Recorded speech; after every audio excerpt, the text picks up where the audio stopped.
Shalom. Hari ini kita akan belajar hikmat Salomo tentang aspek keuangan.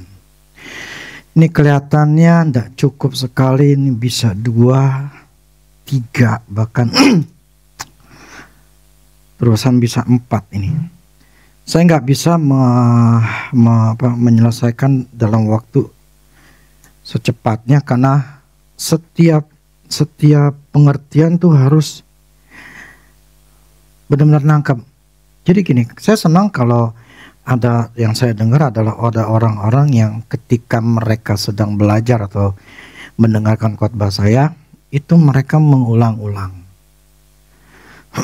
Karena memang belum bisa nangkep dalam sekali dengar. Memang saya pun begitu. Karena hikmat itu atau pengertian itu harus benar-benar kita ngerti banget, resapi banget, biar itu menjadi sebuah rema yang bisa kita lakukan. Nah, itu yang minggu lalu saya bicarakan. Nah, itu yang membuat seseorang kalau pengen mau berhasil atau orang mau berubah, yaitu harus ada firman yang nyantol atau tercetak atau terpatri di dalam hati. Selama itu nggak ada, nggak bakal bisa. Oke, saat ini saya akan bicara masalah uang, keuangan. Jadi kalau keuangan itu berarti bicara masalah uang. Apa itu uang? Apakah Tuhan banyak berbicara mengenai uang? Ketika saya nanya gitu, banyak. Nah, tapi saya ingin ngomong dulu 1 Timotius 6 ayat 9.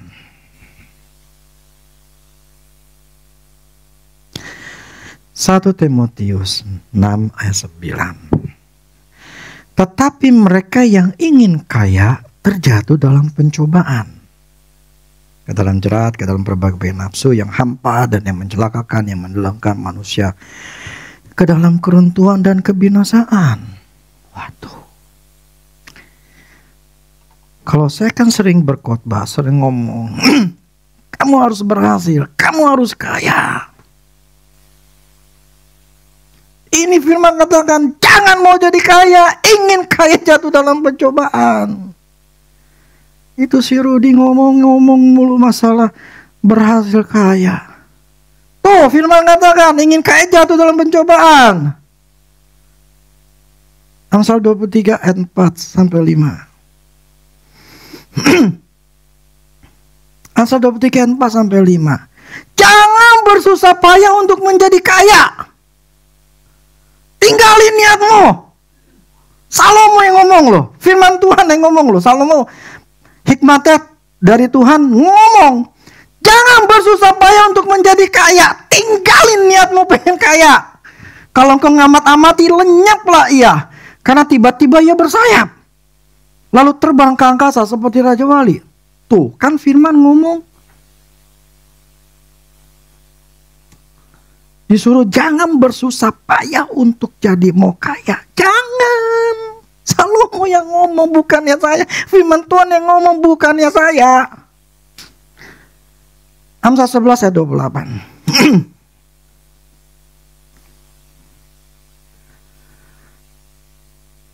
Siapa mempercayakan diri kepada kekayaan akan jatuh. Jadi orang yang punya kekayaan tuh bisa jatuh, mempercayakan diri pada kejahatan. Jatuh, tetapi orang benar akan tumbuh seperti daun muda. Kalau dalam bahasa Inggris gini, orang yang bersandar kepada kekayaannya, trust in, confidence in riches. Jadi bergantung kepada kekayaannya akan jatuh.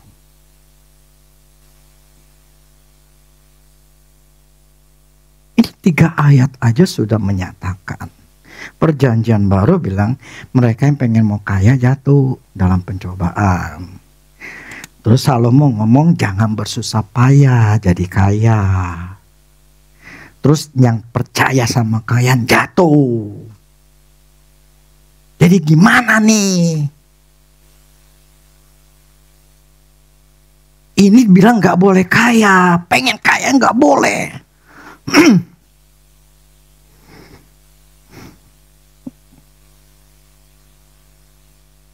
Yohanes 10 ayat 10. Ini Tuhan ngomong. Tuhan Yesusnya. Pencuri datang hanya untuk mencuri dan membunuh dan membinasakan. Aku datang supaya mereka mempunyai hidup dan mempunyainya dalam segala kelimpahan. Yesus datang kasih hidup. Dan kasih hidupnya dalam segala kelimpahan. Ini kelimpahan namanya sukacita, damai sejahtera. Itu kelimpahannya. Bukan ngomong duit. Itu kelimpahan. Sesuatu yang buat kita tetap bersukacita. Kita damai sejahtera. Itu namanya limpah. Bukan uang. Bukan. 2 Korintus 8 ayat 9. Karena kamu telah mengenal kasih karunia Tuhan kita Yesus Kristus. Bahwa Ia yang oleh karena kamu menjadi miskin sekalipun Ia kaya. Supaya kamu menjadi kaya oleh karena kemiskinan. Kamu menjadi kaya karena kemiskinannya.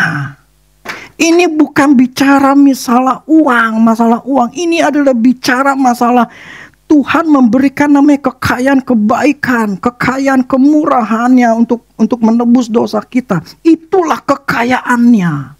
Untuk kita menjadi kaya berbuat kebajikan, berbuat baik. Itu namanya kita itu diberikan menjadi kaya karena kemiskinannya. Bukan uang. Itu adalah ayat-ayat masalah uang. Lalu, Amsal 10 ayat 2.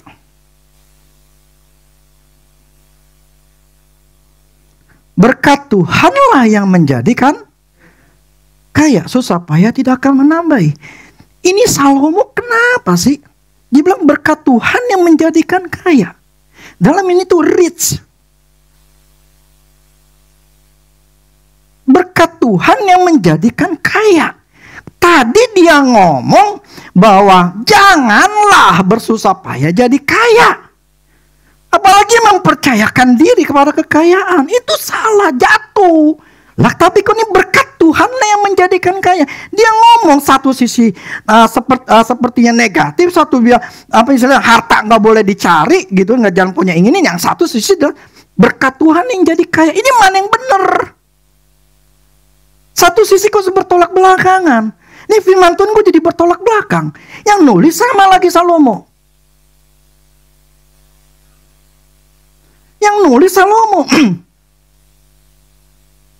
Tapi sepertinya bertolak belakang satu sama lain. Inilah yang disukai bagi orang yang tidak mempercayai kemakmuran.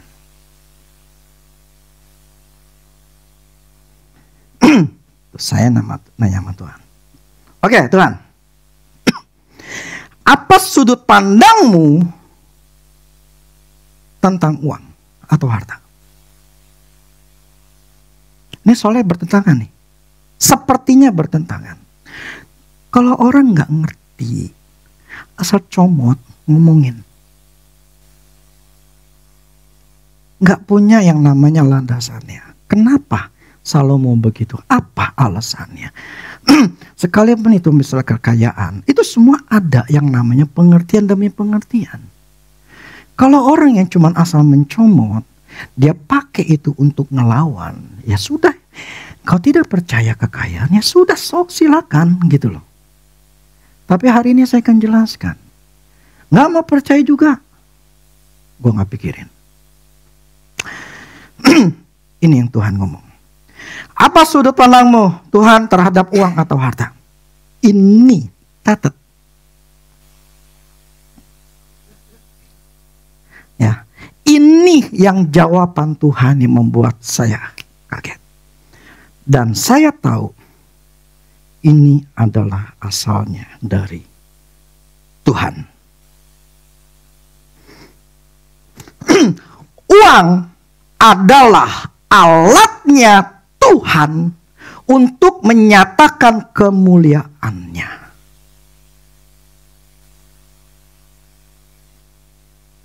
Uang adalah alatnya Tuhan untuk menyatakan kemuliaannya. Uang itu bukan sebagai alat tukar yang Tuhan kasih saya. Pengertiannya. Jadi uang adalah alatnya Tuhan untuk menyatakan kemuliaannya. Melalui uang, Tuhan ingin melakukan banyak hal. Melalui duit, Tuhan ingin melakukan banyak hal dengan duit itu untuk namanya dimuliakan. Saya tanya, oke Tuhan, apa dasar firman-Nya? Saya nggak bisa. Sekalipun saya dengar suara Tuhan, harus ada dasarnya tuh. Kalau nggak sesat. Betul nggak? Jadi kalau dengerin hamba Tuhan semuanya harus pakai dasar. Dia ngomong apapun bla bla bla harus ada dasar. Amsal 3 ayat 9 dan 10. Apa? Muliakanlah Tuhan dengan hartamu dan dengan hartamu dari segala penghasilan. Muliakan Tuhan dengan hartamu. Jadi uang adalah alatnya Tuhan untuk memuliakan namanya. Makanya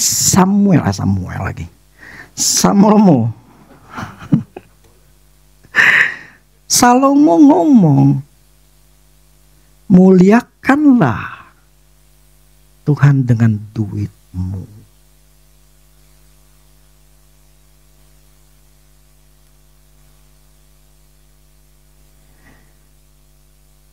Ini saya jelasin. Nggak kepikiran kan? Harta atau uang merupakan alat yang dipakai oleh Tuhan untuk Dia menyalurkan berkat-Nya agar semua kebutuhan manusia, bukan orang Kristen doang, ya, kebutuhan manusia bisa terpenuhi. Jadi harta atau alat uang merupakan alat yang dipakai oleh Tuhan untuk Dia nyalurin berkat-Nya agar semua kebutuhan manusia terpenuhi. Karena uang itu dipakai untuk semua kebutuhan. Nah, Allah itu merupakan pencipta daripada uang. Betul? Artinya Dia itu adalah sumber uangnya manusia. Dia adalah sumber daripada segala sesuatu. Sumber segala sesuatu termasuk duit. Duit itu miliknya Tuhan. Jadi segala sesuatu tentang uang seharusnya, uang itu miliknya Allah. Jadi segala sesuatunya tentang uang seharusnya buat kita ya, adalah kesadaran akan uang yang kita miliki adalah miliknya Tuhan yang dipercayakan kepada kita.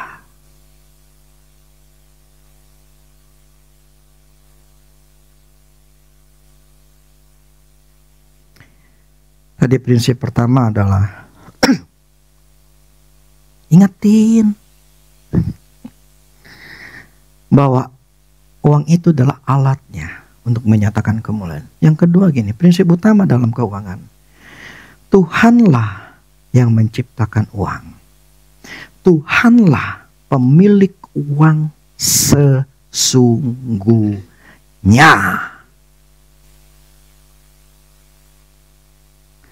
Tuhan menginginkan manusia punya kesadaran bahwa sumber berkat rejeki mereka adalah Tuhan, pencipta manusia. Dia adalah sumber daripada segala sesuatu. Ya. Dan kita ini adalah ciptaan Tuhan termasuk duit. Tidak ada begini, semua ada di dalam dunia ini, tidak ada yang ciptaannya setan. Ciptaan manusia, nggak ada. Semua adalah ciptaan Tuhan. Tuhan yang membuat itu semua. Sekalipun ada cipta-ciptaan lain, itu tetap melalui hikmatnya Tuhan. Jadi kita ini adalah ciptaan Tuhan, termasuk uang. Tuhan menginginkan diri kita maupun uang, ya, diri kita maupun uang itu berpusatkan kepada Tuhan. Uang bukan menjadi pusat kehidupan mereka, tetapi Tuhanlah yang harus menjadi pusat daripada kehidupan manusia.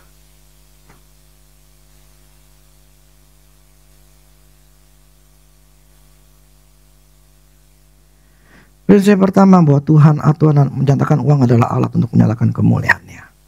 Yang kedua adalah prinsipnya adalah Tuhan adalah pemilik uang sesungguhnya. Dan kita cuma dipercayakan.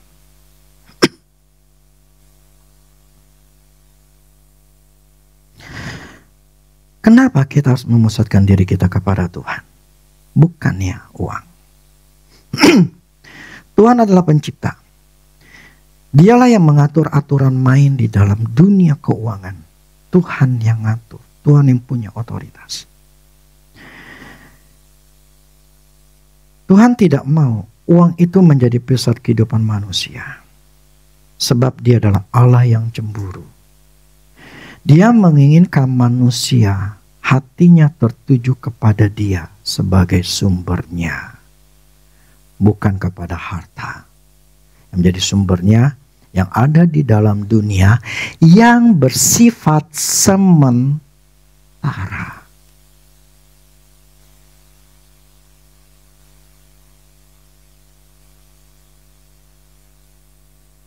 Ya, kemarin kita datang ke rumah duka, maka saya lupa ayat firman katakan, datanglah ke rumah duka.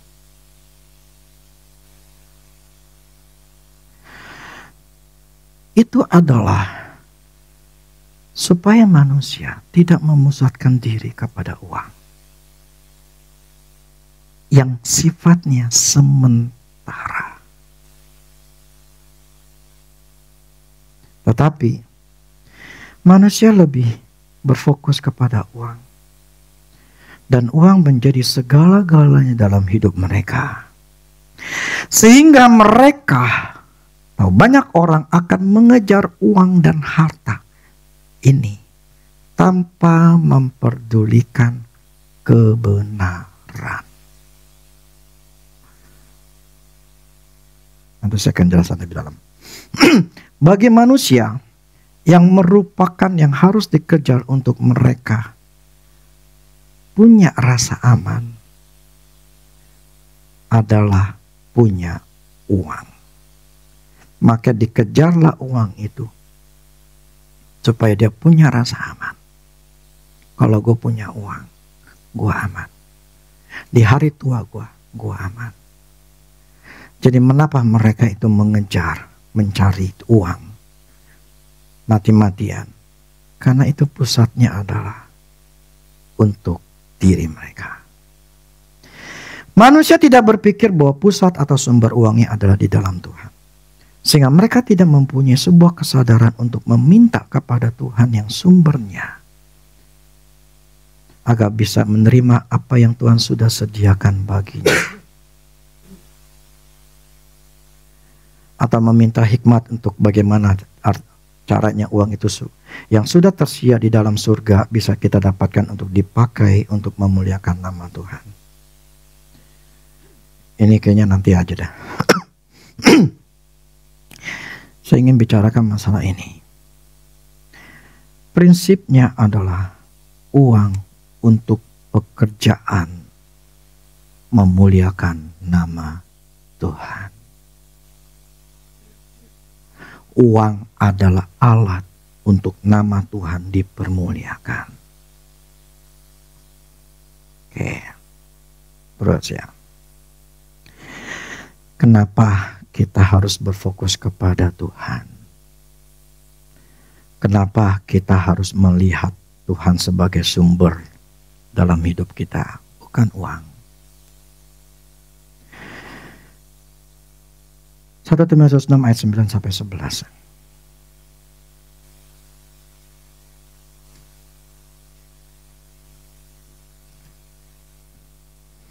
Tetapi mereka yang ingin kaya terjatuh ke dalam pencobaan,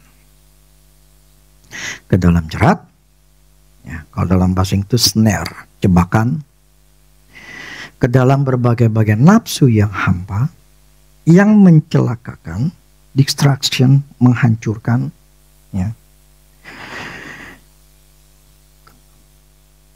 yang menenggelamkan manusia dalam keruntuhan dan kebinasaan.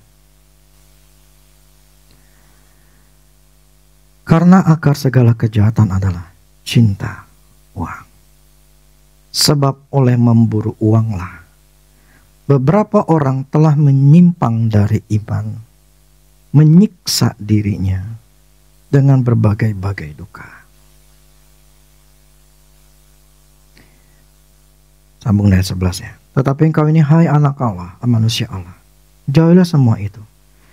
Kejarlah keadilan, ibadah, kesetiaan, kasih, kesabaran, kelemah lembutan. Oke. Kenapa ingin kaya? Tapi mereka ingin kaya terjatuh dalam pencobaan. Kenapa?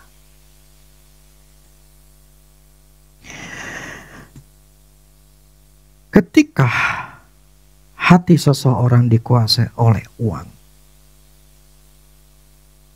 maka setan bekerja dengan memberikan rangsangan, nafsu, pencobaan, atau jerat.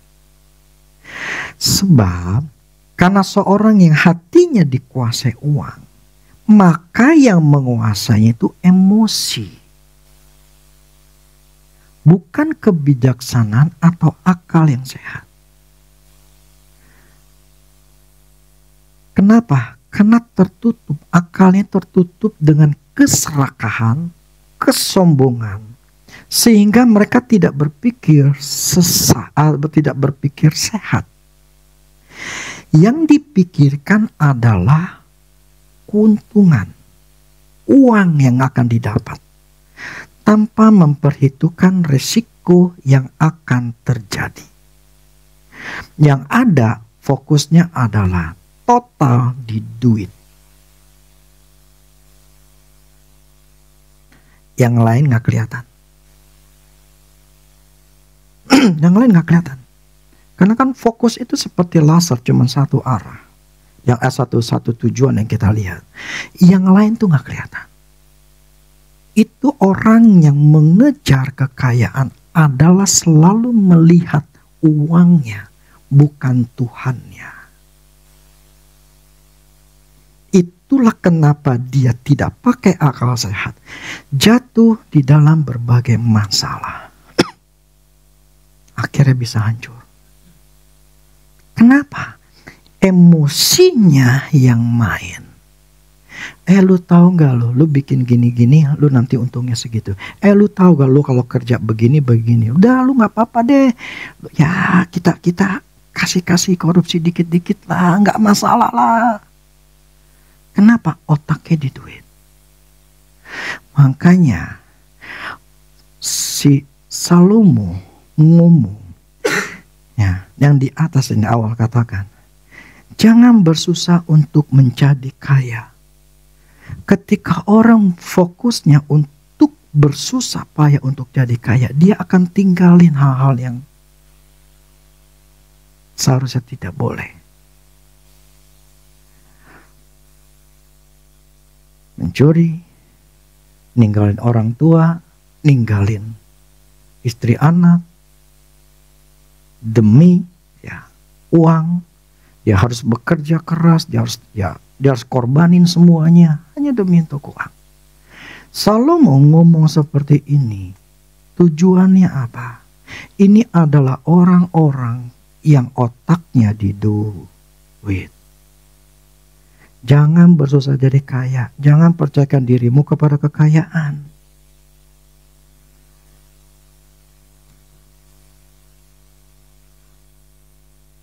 Karena tergantung di hati.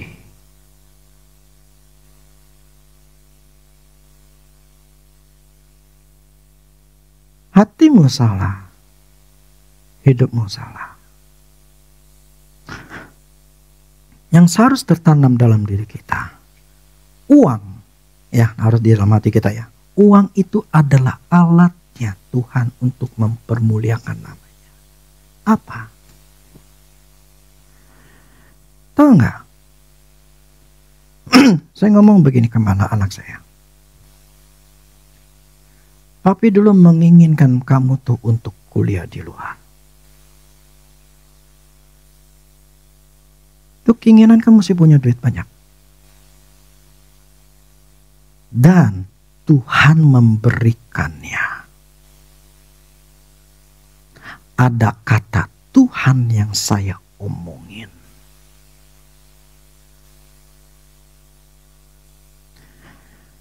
Ketika, misalnya gini, kita jalan-jalan. Wah itu ngabisin duit tuh, ngapain tuh buang-buang duit. Pergi jauh-jauh buang-buang duit. Tahu nggak? Ketika saya pergi jalan, itu ngelihat yang namanya alam. Saya cuma ngomong gini, gila Tuhan. Tuhan itu luar biasa. Dia bisa ciptakan itu begitu indahnya, begitu bagusnya. Gimana caranya Tuhan bisa bikin kayak begitu? Luar biasa. Saya memuliakan Tuhan.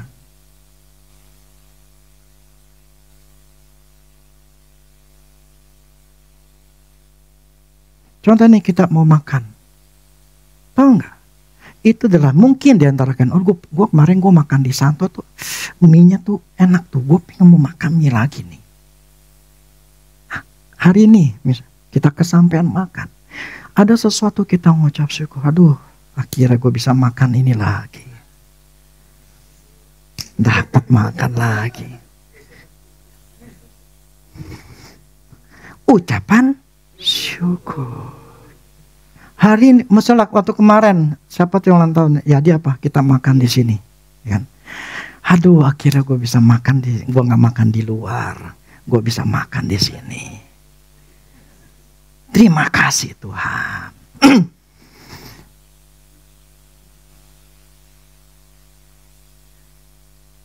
Uang adalah alat untuk memuliakan nama Tuhan. Ketika kita membantu orang, menolong orang lain, orang itu akan bersyukur, terima kasih Tuhan. Engkau tolong saya. Terima kasih. Aku bersyukur engkau benar-benar baik. Uang untuk memuliakan nama Tuhan.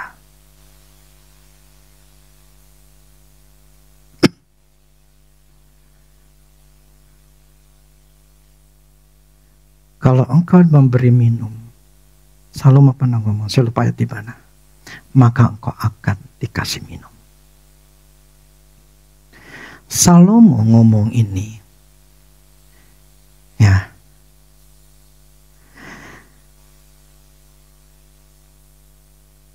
muliakan Tuhan dengan hartamu. Itu adalah dasar pondasi yang paling terdalam bahwa uang kita, harta kita untuk memuliakan nama Tuhan. Amin. Makanya ketika saya jalan-jalan ke di perumahan saya ngelihat, saya merasakan udara sejuk gitu ya, pohon-pohon yang tinggi. Saya kadang ke bawah, saya lihat itu udah sungai. Saya bilang, Tuhan terima kasih. Saya bisa ada di tempat ini. Saya bisa memperoleh rumah di sini. Saya bisa menikmati ini Tuhan. Terima kasih. Itu artinya untuk apa? Memuliakan nama Tuhan. Jadi segala sesuatu itu harus dikaitkan bahwa ini adalah Tuhan. Jadi fokus otak kita, uang itu adalah bukan sesuatu yang harus kita kejar. Tetapi kita harus tahu dasarnya Tuhan ini memberikan uang supaya kita memuliakan nama Tuhan. Amin.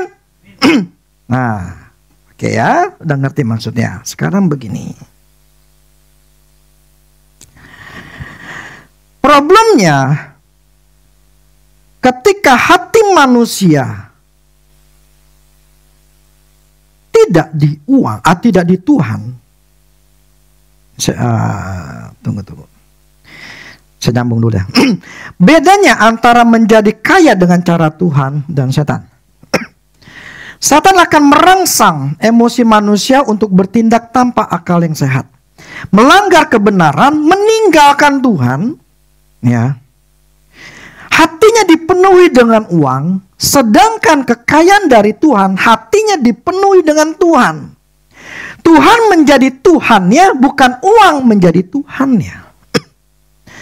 Jadi ketika hati kita yang tertuju kepada Tuhan, kekayaan adalah sesuatu yang membuat kita bisa memuliakan nama Tuhan. Tetapi yang hatinya uang itu tidak bisa memuliakan namanya Tuhan. Kenapa? Setiap kali cirinya kalau hati orang itu ada di uang. Nomor satu, khawatir akan uang yang dia punya. Khawatir akan masa depannya. Karena kalau gue punya uang, gue aman.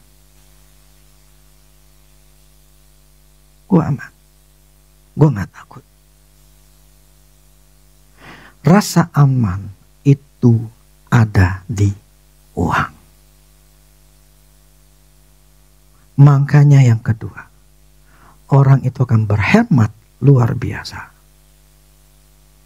Tidak berani atau takut ngeluarin duit. Bahkan untuk kebutuhan yang penting. Karena apa?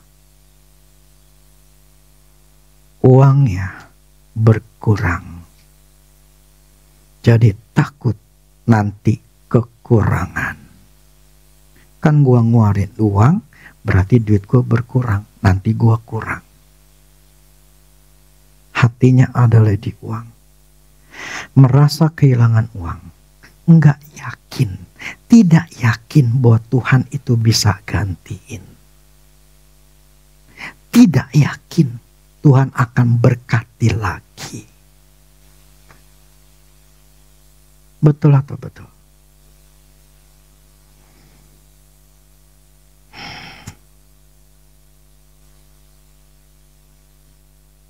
Orang yang di hati uang, ya, ini bukan adalah cinta akan uang atau hati di uang. Itu bukan hanya atau konotasinya adalah orang-orang kaya. Kagak. Orang miskin, orang menengah, ke bawah, pokoknya seluruh manusia dari semua lapisan tetap itu ada namanya uang.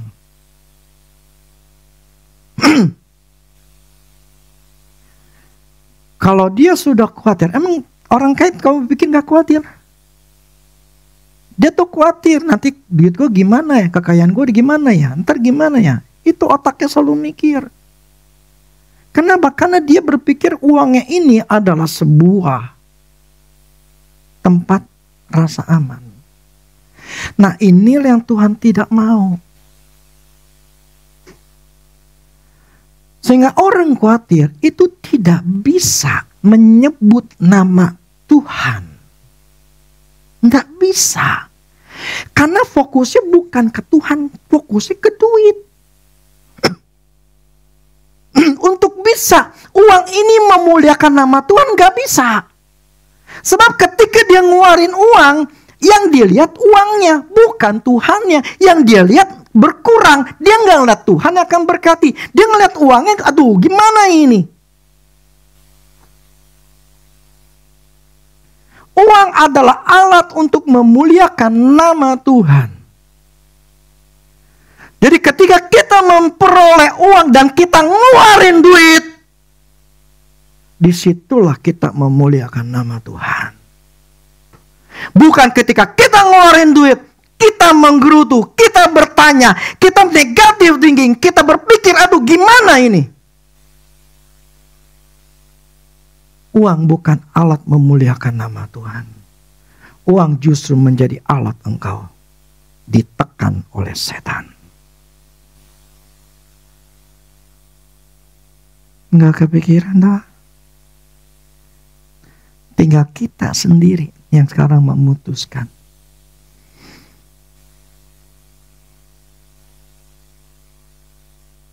Aspek pertama di dalam keuangan. Kita mau terapkan ini supaya kita selalu melihat Tuhan dan Tuhan. Bukan melihat duit dan duit.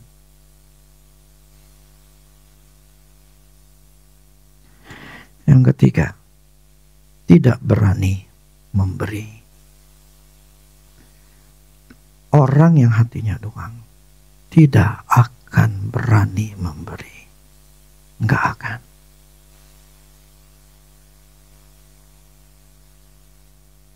Apalagi persepuluhan. Apalagi Tuhan suruh kita untuk memberi. Enggak akan. Ketika hatinya dipenuhi uang. Uang adalah tempat amannya. Gua keluarin uang. Gua kurang. Siapa yang akan gantiin?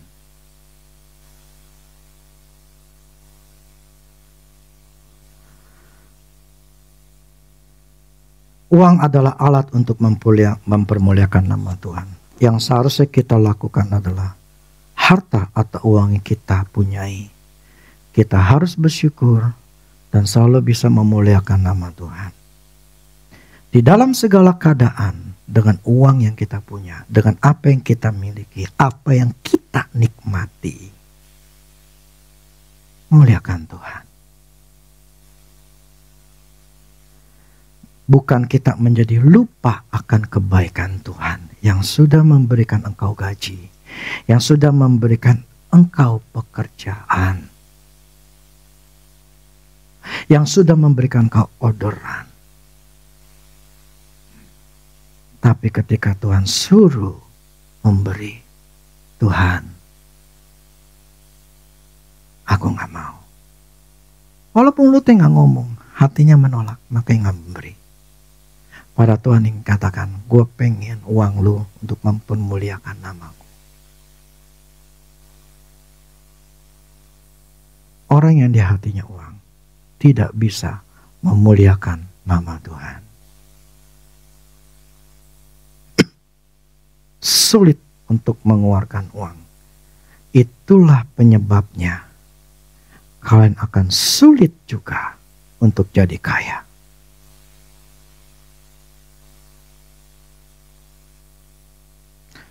Uang itu menjadi penghalang untuk Allah memberkati yang lainnya. Apa dasarnya? Ketika firman Allah katakan,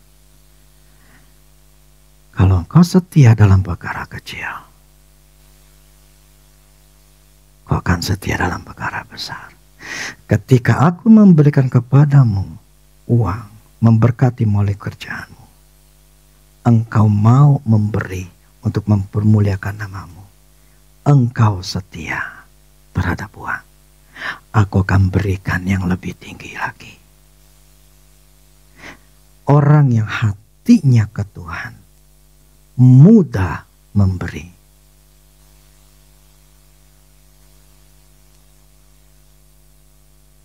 Yang paling simpel adalah persepuluhan. Makanya saya setuju ketika Jesse Duplantis ngomong, lebih baik 90% uang saya diberkati oleh Tuhan daripada 100% uang saya dikutuk. Percaya? Terserah. Yang mau percaya silakan, yang nggak mau percaya silakan. Firman Tuhan tidak ada pemaksaan. Ketika saya bicara seperti ini pun juga kalian yang memutuskan. Enggak, Saya nggak mau, ya sudah, sok silakan. Saya cuman hanya bagi mereka yang mau. Rubah cara berpikirmu, rubah hatimu.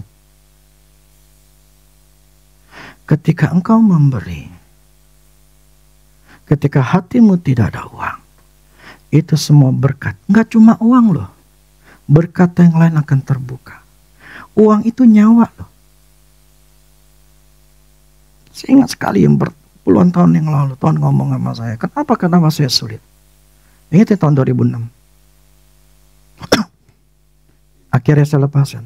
Saya bertanya sama Tuhan, Tuhan kenapa kok saya sulit sekali ya? Saya biasa hidup saya untuk Tuhan tuh saya gampang. Tuhan minta apa? Saya nurutin. Dia minta apa? Saya turutin semua. Tapi kenapa ini Tuhan Yesus saya? Tuhan ngomong, karena uang adalah nyawanya manusia.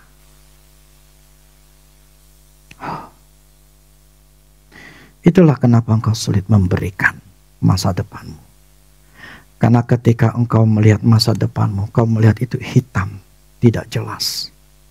Semuanya tidak jelas. Kau jadi takut dan takut sekali dengan apa yang akan terjadi.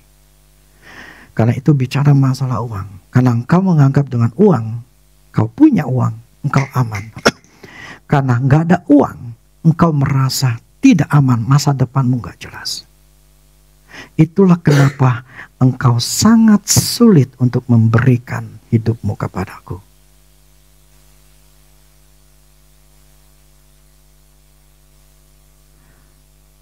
Tapi ketika saya serahin hidup saya sama Tuhan, ketika saya serahkan hati uang saya, berubahlah hidup saya. Justru berkat datang, pertolongan datang. Kalian menyimpan percuma, kalian yang susah. Uang itu nyawa kalian. Tapi ketika kalian lepasin uang itu, apa yang kau rindukan bertahun-tahun terbuka. Apa mungkin? Ya sudah. Masa lakuin kalau nggak percaya. Iman itu bukan coba-coba.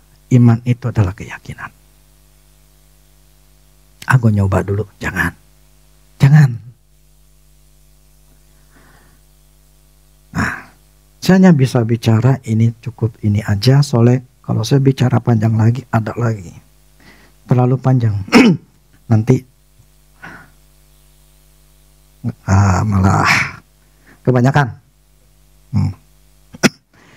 Oke, saya mau ulang sedikit aja. Ya.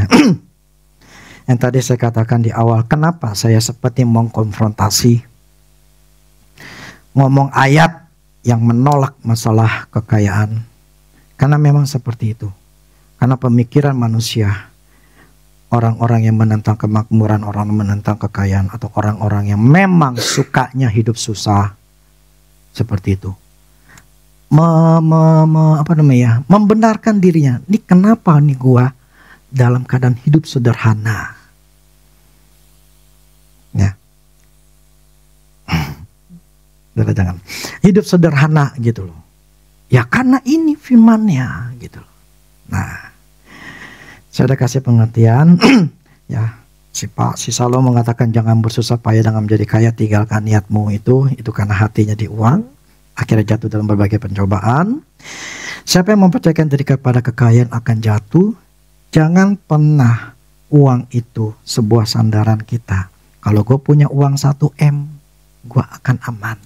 Gue gak mungkin jatuh. Salah. Ya, atau dengan uang gue bisa beli orang itu. Salah. Kita harus bergantung mempercayakan diri kepada Tuhan. Itu maksudnya. Ya. Kalau Tuhan katakan aku datang memberinya dalam kelimpahan, itu termasuk keuangan. Oke. Sekalipun ia kaya supaya kamu menjadi apa kaya karena kemiskinannya, itu adalah bicara uang. Jadi Allah menginginkan kita kaya. Berkat Tuhanlah yang menjadikan kaya. Inilah susah payah tidak akan menambahi. Tuhan menginginkan berkat Tuhanlah. Artinya apa? Bukan ngandalin kekuatan sendiri. Tuhan yang jadi sumber berkatnya kita. Bukan fasilidamu ngomong. Bukan tanganmu yang mahir. Bukan. Percuma. Cobalah punya iman seperti itu. Bukan coba ya. Punyalah iman seperti itu. Artinya berkat Tuhanlah yang menjadikan aku kaya. Jeripaya tidak ditambahi. Artinya gue gak perlu tuh ngotot ngoyo sampai ninggalin banyak hal ya banyak gitu loh. Sekolahan atau keluarga dan segala macam gitu. Firman katakan tidak nambahi. Gak dibikin kayak begitu. Kalau percaya. Kalau nggak percaya ya gue mesti kerja. Ya sok silakan. Nah ini soalnya gini. Ada satu orang. Saya pernah baca. Saya lupa orang Cina atau orang Jepang gitu ya. Nah, anak masih muda. Pada umur masih muda dia kerja keras. Dia makan benar-benar ngirit total. Nggak mau makan itu, nggak mau makan ini. Nggak mau beli baju, nggak mau beli apa-apa. Pokoknya ngirit total supaya dia bisa beli apartemen. Atau rumah lah. Jadi bisa. Bisa. Dia bisa beli apartemen. Dia bisa akhirnya punya rumah. Di umur berapa lah saya lupa gitu. Wah orang lihat. Wah ini bagus nih. Bisa dicontoh.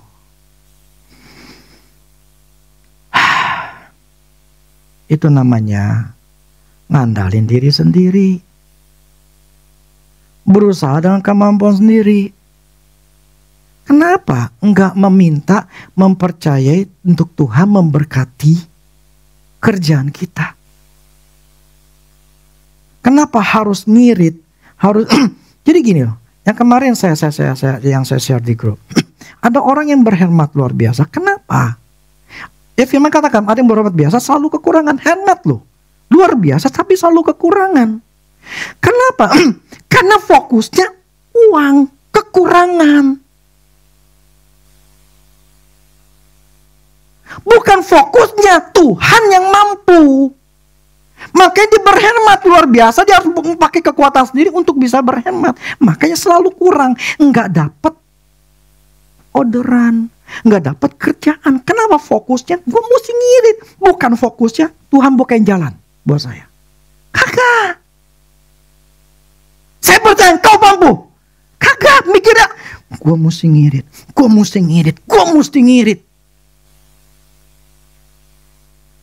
Fokusnya membuat berkat itu tidak bisa datang. Manusianya lah yang menahan berkatnya Tuhan. Bukan Tuhan yang menahan. Kitanya yang berfokus kepada uang. Hati kita penuh dengan uang. Maka kita penuh dengan kekhawatiran, ketakutan. Ini harus hilang.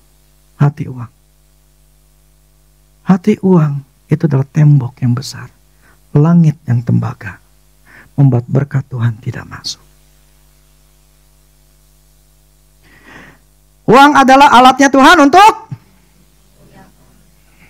menyatakan kemuliaannya. Jadi segala sesuatu kita harus nyatakan terima kasih Tuhan. Muliakan nama Dia. Terhadap anak pun juga harus. Menanamkan anak. Kamu bisa dapat ini. Tuh, Tuhan luar biasa ya. Tuhan baik ya. Lihat nih kita bisa jalan nih. Kita bisa beli ini nih. Tuhan itu luar biasa ya. Kayak kamu lihat gak tuh? Atau binatang. Kamu lihat gak binatang itu? Bear apa misalnya yang apa namanya beruang gede gitu ya. Lihat tuh beruang gede, Tuhan bikin dia seperti apa. Jadi dalam berbagai macam hal kita bisa memuliakan nama Tuhan. Itulah keinginan Tuhan. Amin. Jadi mulailah hari ini, jangan mandang uang itu sebagai sesuatu yang harus dipunyai. Oh, tapi yang kita harus punya, yang saya maksud, fokuslah kepada Tuhan. Tuhan nanti akan memberikan kepada kita atau menuntun kita. Ada bagian yang harus kita lakukan. Yang contohnya masalah pekerjaan. Pekerjaan kemarin saya ngomong ada dua hal. Prinsip pertama adalah blueprintnya Tuhan. Yang kedua, prinsip utama di dalam pekerjaan harus kita tahu untuk bisa berhasil. Nah, kalau itu kita lakukan dalam pekerjaan, sekarang kita itu pasti berhasil. Nah, sekarang saya bicara masalah uang. Saya berharap kalian beranilah untuk melangkah. Tinggalkan hati di uang. Mulai lepaskan uang. Percaya sama saya, kamu akan lihat dah. Kamu akan lihat. Benar. Karena saya pernah mengalami dan saya mengalami itu semua. Kenapa saya suka harus memberi? Karena saya tahu ketika saya memberi, saya mempermuliakan nama Tuhan dan orang itu pun akan bersyukur. Dan dia memuliakan nama Tuhan. Buat diri saya, menjaga diri saya, memproteksi diri saya untuk selalu dapat tuaian. Nah, orang yang hatinya di uang gak bakal bisa punya hati memberi. Gak bakal bisa. Itu problemnya. Makanya orang tua harus ngajar anak memberi. Karena itu akan mencontoh dari orang tua. Akhirnya anak itu suka memberi. Kalau orang tuanya pelit, anaknya pasti gak mungkin gak. Pasti pelit. Jadi apa yang kita tabur kita akan tuai. Makanya beresiko kalau orang tua mengajarkan hal yang jelek kepada anaknya. Karena nanti dianya sendiri orang tua akan nuai akibat taburan kepada anaknya. Makanya saya sangat berhati-hati untuk ngajarin anak saya. Karena kalau saya tahu, makanya kenapa saya ngomong gini. Kemarin papi ini ya, papi ngasih ini begini ya, kapi ini ya. Tujuannya apa? Bukan untuk mempromosikan diri saya, kagak. Untuk mereka tahu bapaknya ini sama emaknya ini punya karakter suka memberi. Supaya anak-anak saya punya karakter memberi juga. Karena memberi itu membuat hidup mereka bahagia. Semakin dikepel, barang siapa takut kehilangan nyawanya, dia kan kehilangan.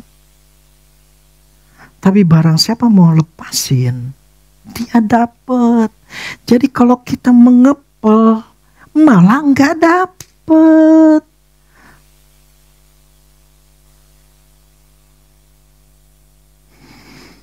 Nah, saya rasa cukup dah. Mungkin udah hampir sejam. Demikianlah firman Tuhan. Biar ini menjadi berkat buat kita semua. Oke, musik.